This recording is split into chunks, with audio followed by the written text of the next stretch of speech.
रामगढ़ से पूर्व बीजेपी विधायक ज्ञानदेव आहूजा एक बार फिर अपने बयानों से सुर्खियों में हैं। इस बार उन्होंने अलवर के राम मंदिर में कांग्रेस नेताओं के आने को लेकर के बड़ा बयान दिया है। उन्होंने कहा कि कांग्रेस नेता राम मंदिर में आए हैं और उनके आने से मंदिर अपवित्र हुआ है। इसको लेकर उन्होंने मंदिर में गंगा जल छिड़का। कल रामनवमी थी। भगवान श्री राम, मर्यादा पुरुषोत्तम राम, माता सीता के आराध्य राम, दशरथ राम, अयोध्यापति राम, भगवान श्री राम का, राजा राम का, श्री राम का कल जन्म दिवस था। यहाँ बहुत बड़ा कार्यक्रम हुआ। मैं धन्यवाद देता हूँ यहाँ के चेयरमैन तिरेन साहब को, हर्ष तिरेन, और यहाँ के डायरेक्टर श्री अशोक सैनी को। कार्यक्रम बहुत बड़ा हुआ, लेकिन उसमें थोड़ी विसंगति रह गई। उन लोगों को भी बुलाया गया जिन्होंने भगवान श्री राम के अस्तित्व को चुनौती दी। उस पार्टी के, कांग्रेस पार्टी के राष्ट्रीय अध्यक्ष श्रीमती सोनिया गांधी, जिसने राम जन्मभूमि में जन्म हुआ भगवान श्री राम का क्या सबूत है, इसका एफिडेविट सुप्रीम कोर्ट ने लगाया। पहले राम सेतु का विवाद था, एफिडेविट लगाया और उन्होंने भगवान श्री राम को काल्पनिक कहा। बीजेपी के पूर्व विधायक ज्ञानदेव आहूजा के बयान पर कांग्रेस प्रदेशाध्यक्ष गोविंद सिंह डोटासरा ने पलटवार किया है और बीजेपी को दलित विरोधी बताया है। डोटासरा ने एक्स हैंडल पर लिखा, भाजपा के दिल में दलितों से दुर्भावना, नफरत और ईर्ष्या भरी है। अलवर में प्रभु श्री राम जी के जिस मंदिर में कल नेता प्रतिपक्ष टीकाराम जूली जी गए थे, आज भाजपा ने उस मंदिर में गंगाजल छिड़का है। टीकाराम जूली जी के लिए भाजपा के पूर्व विधायक ज्ञानदेव का अपमानजनक बयान और घृणित कृत्य अत्यंत निंदनीय है।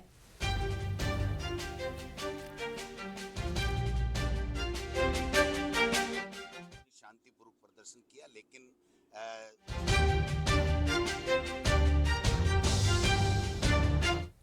और करीब 9 महीने तक राजनीति में डीएक्टिव रहने वाले किरोड़ी लाल मीणा फिर लौट आए हैं। करीब 1 साल बाद उन्होंने अपना विभाग संभाल लिया है। उन्होंने जयपुर में कृषि समेत संबंधित विभागों की समीक्षा बैठक ली और अधिकारियों को साफ लफ्जे में यह संकेत दिया है कि वो काम पर लौट आए हैं और करप्शन फ्री मिशन पर उन्हें आगे बढ़ना है। देखिए,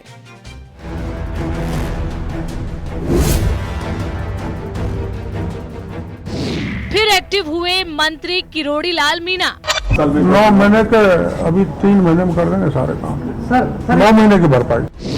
लंबे समय के बाद संभाला विभाग। मैंने कोशिश की मुख्यमंत्री जी को कई बार के स्वीकार कर लो, नहीं किया तो काम तो करूं, मेरा विभाग उजड़ रहा है।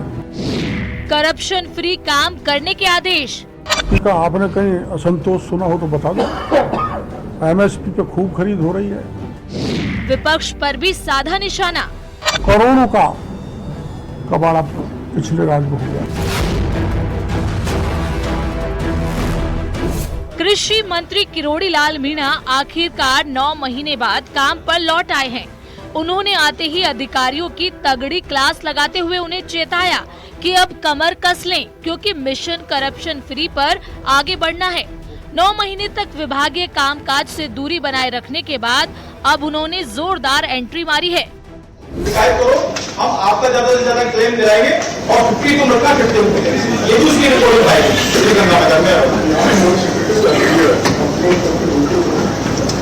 अब शिकायत हम तो बराबर दे रहे हैं। मैं 3-4 बार तो मैं खुद मिला हूँ। हाँ, मदद करिए, जांच मिटाई इन्होंने, लेकिन उस पर बहुत लंबा। अपनी पहली बैठक में ही साफ शब्दों में कहा कि अब गिले शिकवे पीछे छोड़ दिए हैं, मिशन करप्शन फ्री पर आगे बढ़ना है। किसानों को बीमा दिलवाएंगे और जिसने गड़बड़ की उसको टर्मिनेट करेंगे। किसान ही एफआईआर दर्ज कराएंगे तो उनके खिलाफ कानूनी कार्रवाई होगी, गिरफ्तार भी कराएंगे। हम सरकार में गृह मंत्रालय को कहेंगे ऐसी कंपनी के खिलाफ कार्रवाई करें। काम नहीं करने वाले अधिकारियों की भी कोई लिस्ट तैयार की है सर? अधिकारी कर्मियों की आपने? नहीं करने वाले की अब चालू तो आज ही हुआ हूँ मैं। आपके पास रिपोर्ट मंत्री के रूप में मेरी पहली शुरुआत है, तो पहले ही दिन में मैं इतने रिजल्ट नहीं दे सकता, लेकिन आप 9 महीने की भरपाई कर देंगे। किरोड़ी लाल मीणा मंत्री बनने के बाद पहली बार विभागीय अधिकारियों से रूबरू हुए। विभाग की योजनाओं की प्रगति रिपोर्ट तलब की। अफसरों से साफ कहा कि अब सुस्त रहने का वक्त नहीं है। जो अधिकारी काम नहीं करेगा उस पर कार्रवाई तय है। कई इलाकों से करप्शन की शिकायतें भी सामने आई, जिसकी जांच के आदेश दिए। साथ ही पॉली हाउस के मामले में जांच पूरी होने पर कार्रवाई करने की बात कही। मेरे वहाँ एक शिकायत आई है जो सही निकली। मेरे सवाई माधोपुर में वहाँ विधायक माननीय दानिश अबरार, उनकी माँ यास्मीन अबरार को पॉली हाउस दे दिया। तो दो मिलने का तो मैं भी ले सकता हूँ, आप भी ले सकते हो, लेकिन वॉयलेट करके एक दिन में एक कोई पॉली हाउस देना, इस ढंग की अगर कोई गड़बड़ी हो रही है तो उनकी हम जांच कराएंगे। कोई भ्रष्टाचार फैलाएगा तो भ्रष्टाचार पे तो जीरो टॉलरेंस है ही हमारी सरकार का। हम जांच करा के उनके खिलाफ सख्त कार्रवाई करेंगे। एमएलए रह जाए और वो सब्सिडी का 90% पैसा पॉली हाउस खुद ले ले, उसकी जमीन भी है कि नहीं पता करेंगे, जांच का विषय। तो बहुत सारे काम होते हैं, एक साल वैसे बेकार कर दिए। लोगों ने इनको आशीर्वाद दिया है, सवाई माधोपुर से जितवाया, इनको इनके भतीजों को ऐसे जितवा के भेज दिया। तो छोटे मोटे चुनाव आते जीतते रहते हैं, क्यों फर्क नहीं पड़ता। मुझे तो खुद ही कहते साहब, मैंने चुनाव हारे जाते हैं और जीते कम है, तो सिर्फ पर क्या पड़ गया। इनको देखो 1 साल बेकार कर दी। अब उन्होंने अपना कार्यालय संभाल लिया और वो 2 साल के अंदर, मैं तो चाहता हूँ 2 साल के अंदर विकास कराएंगे। इस्तीफे की खबरों से लेकर विभाग में वापसी तक किरोड़ी लाल मीणा ने सभी सवालों के बेबाकी से जवाब दिए।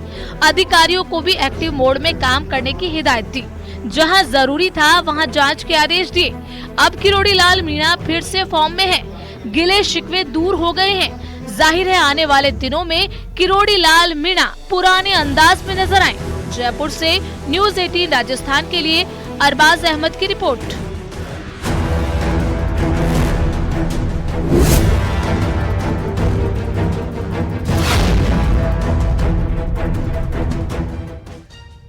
और खबर जयपुर से है, जहां प्रतिबंधित popular front of India PFI के खिलाफ नेशनल इन्वेस्टिगेशन एजेंसी एनआईए ने चार्जशीट दाखिल की है। एनआईए के द्वारा पीएफआई मॉड्यूल की तफ्तीश के दौरान राजस्थान स्थित स्थानीय कोर्ट में दायर की गई थी। जांच एजेंसी ने इसमें कई चौंकाने वाले खुलासे करते हुए पीएफआई पर गंभीर आरोप लगाए हैं। जानकारी के मुताबिक योग सेंटर की आड़ में युवक युवतियों का ब्रेन वॉश किया जा रहा था। चार्जशीट में पीएफआई के पूरे मॉड्यूल का खुलासा हुआ है। राजस्थान में पीएफआई के मॉड्यूल को भ्रष्ट करने के बाद एनआईए ने अपने अनुसंधान के बाद में चार्जशीट कोर्ट में दाखिल की। चार्जशीट में एनआईए ने बड़े खुलासे किए, जिसमें सबसे बड़ा खुलासा ये कि पीएफआई का मकसद था कि सन 2047 तक भारत में इस्लामिक शासन को स्थापित करना, और इसीलिए केरल की तर्ज पर राजस्थान में भी कई ट्रेनिंग सेंटर चलाए जा रहे थे। एनआईए ने 2022 फरवरी में कोटा के सांगोद के रहने वाले मोहम्मद आसिफ को जब केरला से पकड़ा, तब उससे पूछताछ में उसके साथी भी गिरफ्तार हुए, और ये सभी साथी कोटा, बारा और उदयपुर के रहने वाले थे। इनसे पूछताछ के बाद ये साफ हुआ कि राजस्थान में कई सेंटर्स, कई ट्रेनिंग सेंटर्स योग शिविरों के माध्यम से चलाए जा रहे थे। संशोधन बिल को राष्ट्रपति की मंजूरी मिल चुकी है, लेकिन इस पर शुरू हुई सियासत खत्म होने का नाम नहीं ले रही है। जयपुर में बीजेपी प्रदेश अध्यक्ष मदन राठौड़ ने कांग्रेस पर मुस्लिमों के उत्थान में रोड़ा बनने का आरोप लगा, तो पलटवार में टीकाराम जूली और गोविंद सिंह डोटासरा सामने आए हैं। क्या कुछ है पूरा मामला, समझिए। जनता party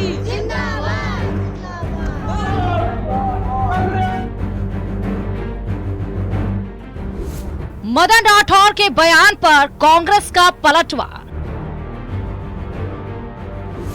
PCC chief Govind Singh Dotasra का बड़ा बयान।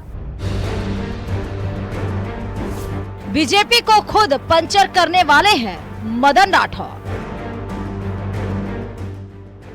मौका था बीजेपी के स्थापना दिवस का। प्रदेश बीजेपी कार्यालय में मदन राठौड़ मीडिया से मुखातिब होते हुए, लेकिन इस दौरान वक्फ बिल का समर्थन करते हुए मुसलमानों के बहाने कांग्रेस पर बड़ा आरोप लगाया।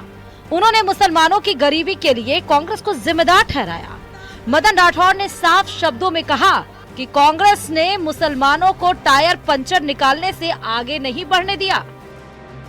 जमीनों पर हम लेना नहीं चाहते, किसी की भी जमीन हम छीनना नहीं चाहेंगे, लेकिन उस वर्ग को तो समृद्ध करो। आज मुस्लिम समाज में कितनी गरीबी है, विचार करो। टायर पंक्चर निकालने से ज्यादा आगे नहीं बढ़ने दिया उनको। हम चाहते हैं कि वो भी समृद्ध बने, इस दिशा में वो भी मजबूत बने। ये हमारी सोच है, हमें किसी की जमीन नहीं चाहिए। बीजेपी प्रदेश अध्यक्ष के कांग्रेस पर इतने गंभीर आरोप के बाद रिएक्शन आना लाजमी था। इस आरोप का जवाब दिया कांग्रेस प्रदेश अध्यक्ष गोविंद सिंह डोटासरा ने। उदयपुर में पत्रकारों के सवालों का जवाब देते हुए गोविंद सिंह डोटासरा ने मदन राठौड़ पर बीजेपी को पंचर करने का आरोप लगाया। मदन राठौड़ जी तो खुद बीजेपी को पंचर करने वाले हैं। मदन राठौड़ जी का कोई इस 6 महीने में 8 महीने में कोई बीजेपी को आगे ले जाने का कोई विजन देखा? मुख्यमंत्री जी और खुद खड़े हो गए अपनी छत के ऊपर एक बीजेपी का झंडा फहरा रहे हैं। अरे भाई क्या कर रहे हो ऐसे? ये नोटंकी करने वाले लोग हैं।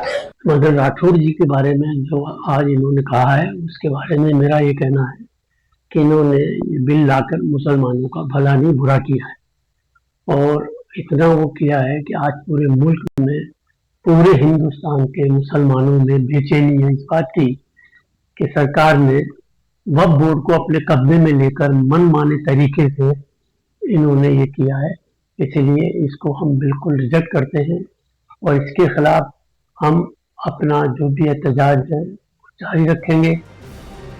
वक्फ संशोधन बिल को राष्ट्रपति की मंजूरी मिल चुकी है। इस बीच इस कानून के खिलाफ सुप्रीम कोर्ट में भी कई याचिकाएं डाली गई हैं। आने वाले दिनों में सुप्रीम कोर्ट क्या फैसला देते हैं ये देखने वाली बात होगी, लेकिन इन दिनों वक्फ बिल के मुद्दे पर सियासत गर्म है। Bureau report, news 18 Rajasthan. Dotasra और नेता प्रतिपक्ष टीकाराम जूली ने कोटा के एक मामले में उदयपुर सीआईडी ऑफिस में बयान दर्ज कराए। दोनों ने सरकार पर दबाव में एफआईआर दर्ज करने और पक्षपातपूर्ण रवैया अपनाने का आरोप लगाया। दरअसल पिछले साल 24 जून को कांग्रेस पार्टी ने कोटा में नीट पेपर लीक और बिजली पानी की समस्या जैसे मुद्दों पर प्रदर्शन किया था। इस दौरान कांग्रेस कार्यकर्ताओं और पुलिस के बीच जम करके झड़प हुई और इसको लेकर कोटा के थाने में पीसीसी चीफ गोविंद सिंह डोटासरा और नेता प्रतिपक्ष टीकाराम जूली सहित पार्टी के कई नेताओं के खिलाफ राजकार्य में बाधा डालने, बैरिकेडिंग तोड़ने और कार्यकर्ताओं को उकसाने के आरोप में मामला दर्ज किया गया।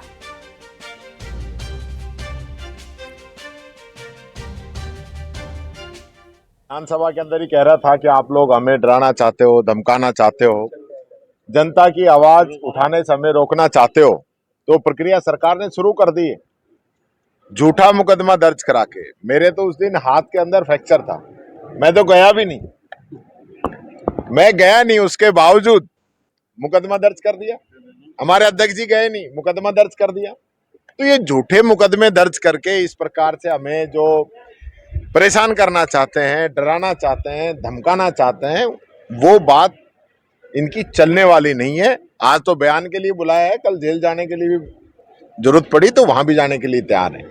इसलिए मैं ये कहना चाहूंगा, ये जो सरकार जो चल रही है, ये सरकार नहीं, ये सर्कस है। पुलिस इन्वेस्टिगेशन का भाग है। इसमें मैं इतना ही कहना चाहता हूं कि जो आरोप हम पे लगाए गए हैं वो बिल्कुल राजनीति से और उच्च अधिकारियों ने सरकार के दबाव में झूठी एफआईआर दर्ज कराई कि एक घटना की 2 एफआईआर, अलग अलग एफआईआर 8 घंटे बाद में लगभग 12-1 बजे की बात है और रात को 10:30 बजे एफआईआर दर्ज कराई गई है कि आपने पुलिस के साथ धक्का मुक्की की और वहां पर जो है वो वाटर कैनिन और जो चलानी पड़ी और आपने ये किया। हमने कहा बिल्कुल ऐसा कुछ भी नहीं है। हमारा आप वीडियो है जो देख लीजिए, किसी तरह की कोई ऐसी बात नहीं की गई जो कानून का उल्लंघन करती हो, लेकिन ये सरकार है साहब बीजेपी की।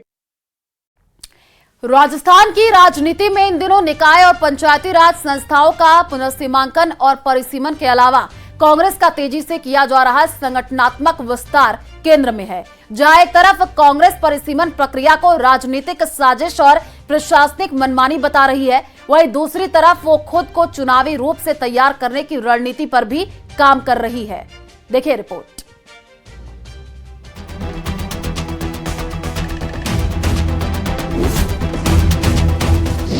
निकाय पंचायती राज संस्थाओं के परिसीमन पर विवाद, कांग्रेस का बीजेपी पर गंभीर आरोप, नियमों के खिलाफ हो रहा परिसीमन।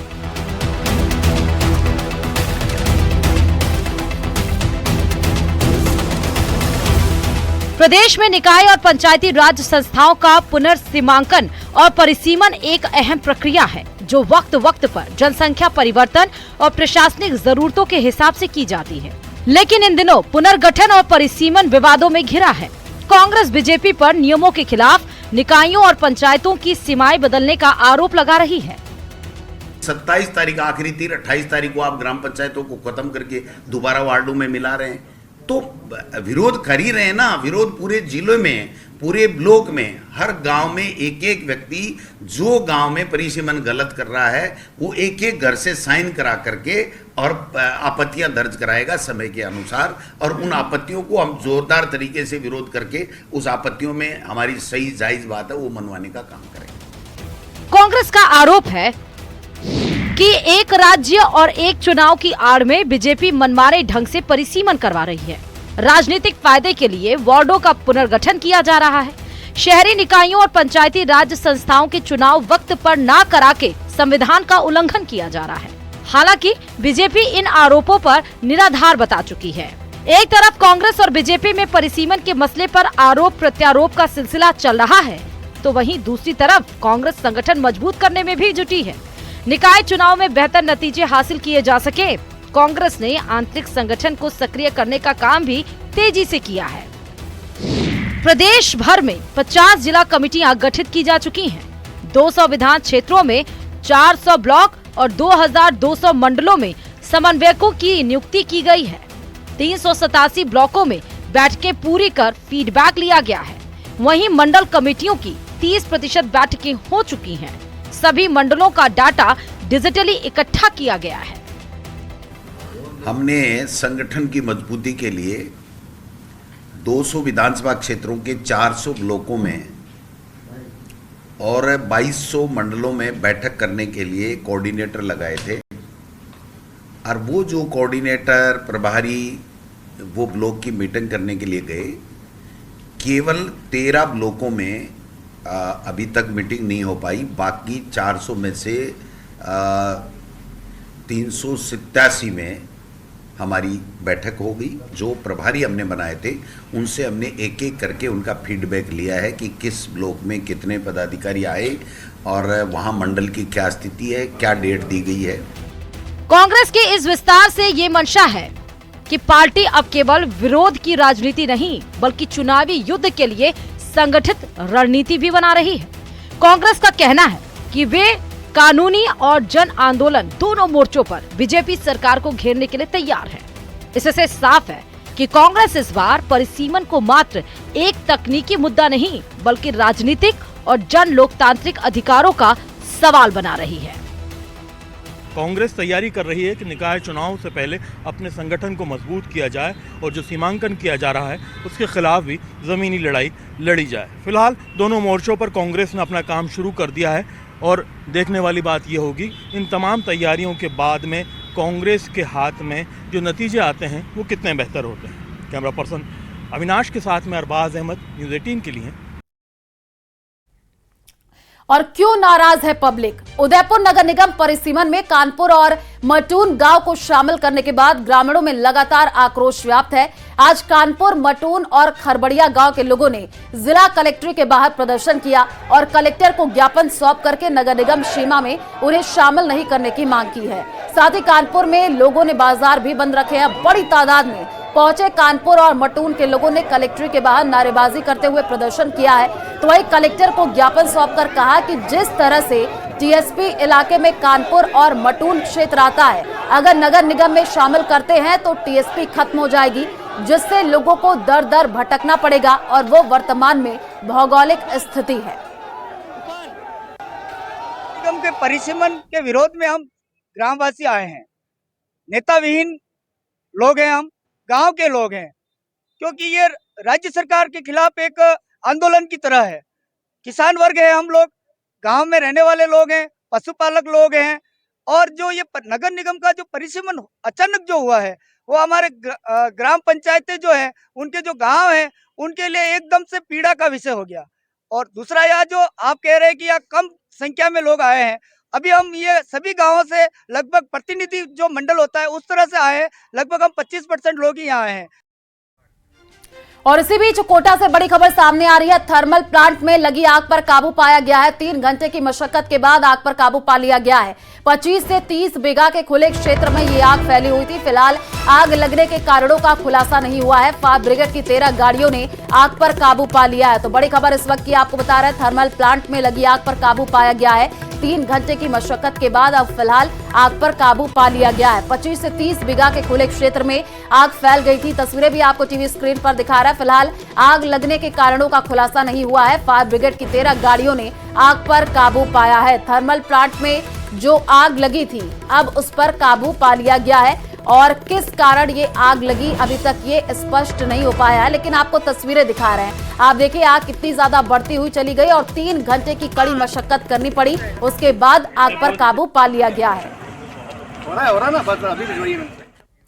जोधपुर के एक मस्जिद क्षेत्र में स्थित एक बहुमंजिला इमारत में गैस सिलेंडर रिसाव से आग लग गई और इसमें करीब 13 लोग झुलस गए हैं, जबकि हादसे में 1-2 साल के बच्चे की मौत हो गई है। सूचना पर पहुंची दमकल ने आग बुझाई है और आग में झुलसे लोगों को आपको बताया कि एमजीएच बर्न यूनिट में भर्ती करा दिया गया है और इनमें से 2 की हालत गंभीर बताई जा रही है। तस्वीरें आपको टीवी स्क्रीन पर दिखा रहे हैं। मकान में अचानक से आग लग गई, सिलेंडर फटने से धमाका हुआ है। महिलाओं बच्चों को रेस्क्यू किया गया है। 3 तस्वीरें आपको टीवी स्क्रीन पर दिखा रहे हैं जहां पर आग का तांडव देखने को मिला है और हादसे में 2 साल के बच्चे की मौत की जानकारी मिल रही है। मकान से अभी तक 14 लोगों को बाहर निकाल लिया गया है। गैस सिलेंडर में ब्लास्ट होने से यह आग लगी थी।